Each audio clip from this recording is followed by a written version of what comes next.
नमस्कार.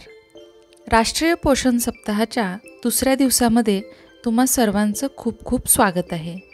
आज आपण बघणार आहोत संतुलित आहार म्हणजे काय आणि तो कसा घ्यावा याबद्दल. तर पहिल्यांदा आपण बघूया संतुलित आहार म्हणजेच बॅलन्स डाएट म्हणजे काय.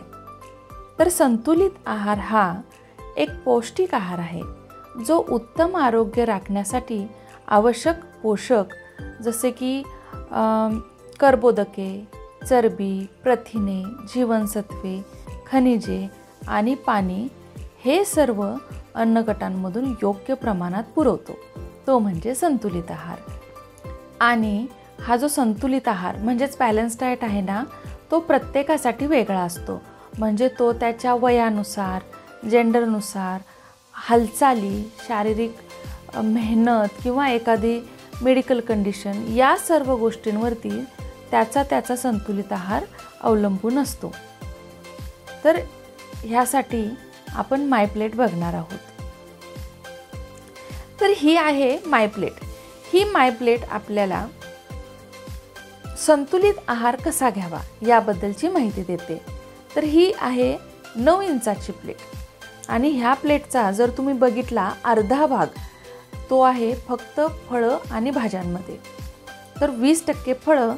तर ह्या फळामध्ये तुम्ही कोणतीही फळं घेऊ शकता आणि ह्यामध्येही ईट व्हरायटी ऑफ फ्रूट्स म्हणजे विविध रंगांची फळे खा.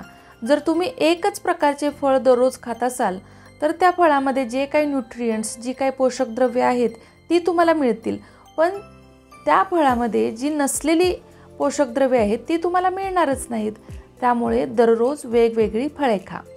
मग आता येतो 30% भाग. 30% भाग हा भाजीचा आहे, व्हेजिटेबल्स. म्हणजे त्यामध्ये हिरव्या पालेभाज्या, फळभाज्या आणि सलाड किंवा कोशिंबीर वगैरे जे काही आहे ते या 30%मध्ये येतं. तर तुम्ही हिरव्या पालेभाज्यामध्ये खूप काही वेगवेगळ्या प्रकारच्या भाज्या खाऊ शकता. जसे की आहे मेथी, पालक, आंबाडा, पोकळा.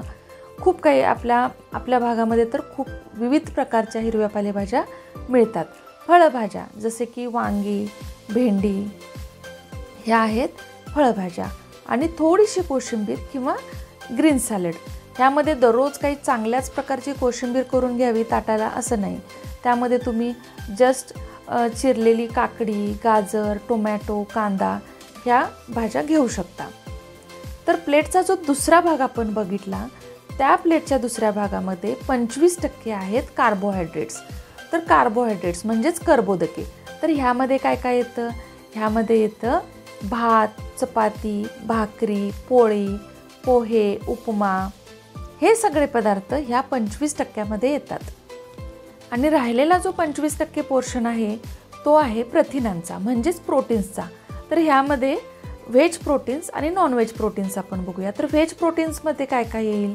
डाळीची आमटी, कडधान्ये, उसळ, कडधान्यांची भाजी, मोड आलेल्या कडधान्यांची भाजी, सोयाबीनची भाजी, सोया चंक्सही चालेल, पनीरची भाजी हे सर्व शाकाहारी प्रोटीन्समध्ये येतं.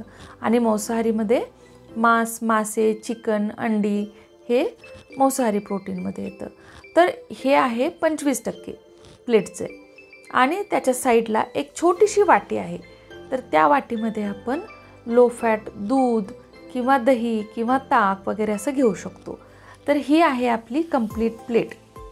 ही आपण ॲटलिस्ट ब्रेकफास्ट, लंच आणि डिनर म्हणजे सकाळचा नाश्ता, दुपारचं जेवण आणि रात्रीचं जेवण ह्याला आपण जास्तीत जास्त प्रयत्न केला पाहिजे की आपलं जेवण ह्या प्लेटीप्रमाणे आहे की नाही.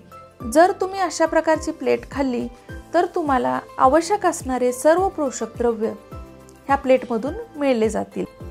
आणि मग पोषक द्रव्यांच्या कमतरतेमुळे होणारे आजार, कुपोषण वगैरे होणार नाही. तर कळाली ही तुम्हाला प्लेट.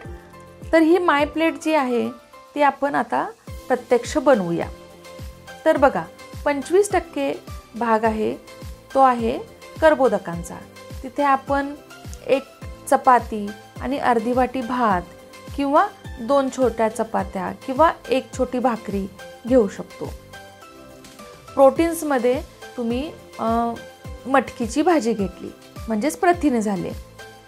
30% जी भाजी आहे तिथं तुम्ही कोशिंबीर घेऊ शकता भरपूर किंवा थोडं चिरलेलं सॅलड आणि थोडी मेथीची किंवा पालकाची भाजी घेऊ शकता. आणि जो 20% सेक्शन आहे फळांचा, तिथे तुम्ही एखादं फळ जसं की पेरू, द्राक्षे किंवा सीताफळ, ॲपल ह्यापैकी कोणतेही फळ तुम्ही घेऊ शकता. आणि साईडला छोटीशी दह्याची वाटी. तर ही होईल आपली कंप्लीट प्लेट.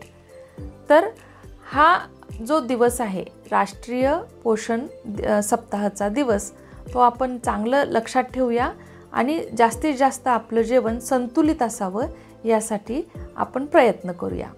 तर आजचा हा व्हिडिओ तुम्हाला कसा वाटला आणि हा व्हिडिओ जर तुम्हाला आवडला असेल तर माझ्या चॅनलला नक्की सबस्क्राईब करा, लाईक करा आणि जास्तीत जास्त लोकांपर्यंत शेअर करा की मग आपण ह्या चळवळीतून ही राष्ट्रीय पोषण सप्ताहाला मदत करत आहोत असे होईल. चला परत उद्या भेटूया. धन्यवाद.